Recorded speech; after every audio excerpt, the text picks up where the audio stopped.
অনুরোধ থাকবে, দুই হাত করে জোরে অনুরোধ করবে, একটা বারে যদি ইসলামকে পরীক্ষা করেন, একটা বারের জন্য। জিয়াউর রহমান সাহেবের আদর্শের কারণে 1991 সনে খালেদা জিয়াকে ক্ষমতায় বসাই নেই, দেশকে 5 বার দুর্নীতি চ্যাম্পিয়ন করছে। কয়বার? 5 বার। 2001-এ আবারও খালেদাকে বসাইয়াছিলেন, কিন্তু টিকতে পারে নাই। অথচ গরিবরা বিশ্বাসই করতে পারেন ইসলাম আসলে আমার কি উপকার হবে। আবার অনেক খারাপ লোক আমরা যারা আছি, আমরা মনে করি ইসলাম আসলে আমার খারাপিয়াতের অবস্থাটা কি হবে। এক গাঁজাখোর বলতেছে, হুজুর ইসলাম ক্ষমতায় আসলে আমার গাঁজার অবস্থাটা কি, আমি গাঁজা কিভাবে সেবন করব। আমি বললাম, বাবা তুমি মসজিদে গিয়ে কি গাঁজা সেবন করতে পারো? বলেন না। আমি বললাম, কেন? তাহলে হুজুর পরিবেশ নেই।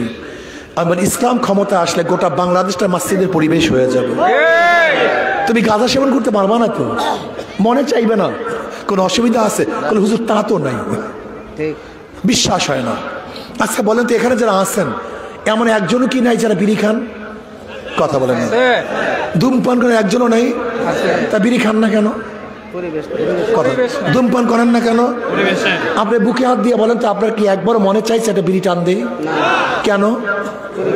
তার মানে এই পরিবেশটাকে গান্দা বানাইয়া ফেলাইছি, নষ্ট করে ফেলছি, আবর্জনা করে ফেলছি। ওই রাজনৈতিক দলের আমার পরিবেশকে ধ্বংস করে ফেলেছে। এর জন্য এই সমস্ত দলগুলির মধ্যে যদি ফেরেশতাও ঢুকে আজাজিল হয়ে যায়, আর ইসলামের মধ্যে আজাজিল ঢুকলে ফেরেশতা হয়ে বের হয়ে যায়। বিশ্বাস হয় না? আচ্ছা বলেন তো, বুয়েটের আবরার ফাহাদকে কারা হত্যা করছে? ওই বুয়েটের ছাত্ররা, সবচেয়ে মেধাবী, সবচেয়ে দামি, সবচেয়ে জ্ঞানী। ওরা মেট্রিকে ভালো রেজাল্ট করেছিল, আইএ ভালো রেজাল্ট করেছিল, ওরা ছিল ক্রিম স্বর্ণতুল্য। কিন্তু ওই পার্টি করার কারণে, ওই দলে যাওয়ার কারণে ভালো ছাত্রগুলি ছিল ফেরেশতা তুল্য হয়ে গেছে, আজাজিল শয়তান তুল্য খুনি হয়ে গেছে। আপনি দেখেছেন জাহাঙ্গীর ইউনিভার্সিটিতে 100 ধর্ষণ করার পরে কারা সেঞ্চুরি পালন করেছে? এই শিক্ষিত ছাত্ররা। আপনারা পত্রিকায় দেখেছেন সমস্ত শিক্ষিত চোর না, কিন্তু যারা চুরি করে সব শিক্ষিত। এই বাংলাদেশকে ধ্বংস করা করছে এই শিক্ষিত সমাজ। প্রিয় ভাইয়েরা আমার, আমি অনুরোধ করব, একটা বারের জন্য ইসলামকে পরীক্ষা করুন। আপনারা নৌকাকে বারবার পরীক্ষা করেছেন, ধানের শীষকে পরীক্ষা করেছেন, নাঙ্গলকে পরীক্ষা করেছেন, আপনারা নৌকাকে পরীক্ষা করেন নাই? জোরে বলেন। ধানের শীষকে পরীক্ষা করেন নাই, নাঙ্গলকে পরীক্ষা করেন নাই, কিন্তু ইসলামকে কিন্তু এখনো পরীক্ষা করেন নাই, একবারও পরীক্ষা করেন নাই। অনুরোধ থাকবে, দুই হাত করে জোরে অনুরোধ করুন, একটা বারে যদি ইসলামকে পরীক্ষা করেন, একটা বারের জন্য, শুধু একটা বারে যদি ইসলামকে পরীক্ষা করুন। ইসলাম ফেল করার জন্য দুনিয়াতে আসে নাই, ইসলাম দুনিয়াতে ফেল করার জন্য আসে নাই, ইসলাম দুনিয়াতে পাস করার জন্য এসেছে। একটাবার পরীক্ষা করুন। আমাদেরকে পরীক্ষা নেয়নি নাই, আমাদের পরীক্ষা নেয়নি না আপনারা, ওদেরকে বারবার পরীক্ষা নেন।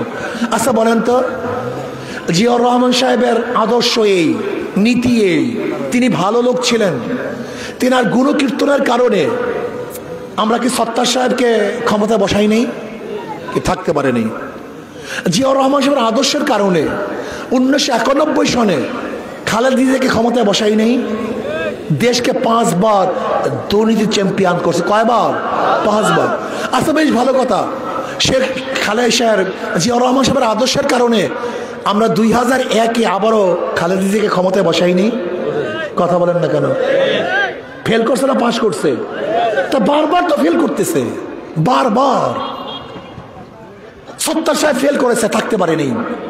খালেদা জিয়া ফেল করছে, 96-তে ক্ষমতা আসতে পারে নাই। 2001-এ আবারও খালেদাকে বসাইয়াছিলেন, কিন্তু টিকতে পারে নাই। 2 বছর, আবার 2.5 বছর মাইনুদ্দিন ফখরুদ্দিন চলে আসছে, আবার সেই ফ্যাসিস্ট হাদিয়াকে নিয়ে এসছি। তার মানে ওরা বারবার ফেল করার পরে আপনারা পরীক্ষা নেন, আর আমরা পরীক্ষা দেওয়ার জন্য এত প্রস্তুতি নিচ্ছি, আমাদেরকে একবার পরীক্ষা নেন না। কারণটা কি আমাকে বলেন তো? সমস্যাটা কি?